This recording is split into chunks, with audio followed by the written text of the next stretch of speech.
opportunity. My name is Benelli once again, and I'm a senior at Northview High School. In helping to get a word out about a mandatory face mask rally, I sent a flyer to my senior group message board, and I was met with an onslaught of jokes about COVID prevention. People said, if it gets hot, can I take off my mask?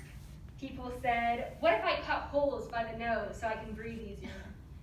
While I wish to think the people in my grade were mature enough to understand what it means to put their comfort aside for the greater good, the honest truth is that some students just aren't there yet. And those are seniors. So if the eldest students in our education system aren't wise enough to grasp the importance of stopping the spread, then just imagine how the rest of the student body will act. There will always be a handful of people who aren't selfless enough to serve the community. And unless masks are mandatory, there will always be a handful of students who aren't selfless enough to put on a mask. Whether it's because a mask feels uncomfortable or because they want to #fight the system, it's up to our educators and lawmakers to compensate for their misjudgments. This can be done by making masks mandatory.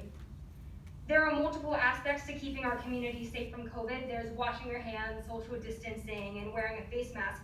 And each of these tactics acts as a barrier, but if you take one of those barriers down, then the rest don't matter as much. I can stay 6 feet apart and I can wash my hands, but if one student in my classroom decides that they are above the virus and chooses not to wear a face mask, then I'm still at risk. Face masks can be an extremely powerful tool to slowing the spread of COVID, but only if we're all doing it. The COVID-19 pandemic also presents a unique opportunity for students to observe and judge how the adults in charge respond to emergencies. My observations have shown me so far that the FCBOE hasn't been willing to do absolutely everything possible to preserve the health of the people they serve. There's still time to remedy the lesson that you are teaching me. I urge you to make masks mandatory.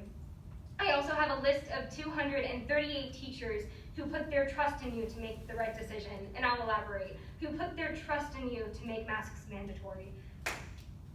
Thank you for your time, and I hope you make the right choice.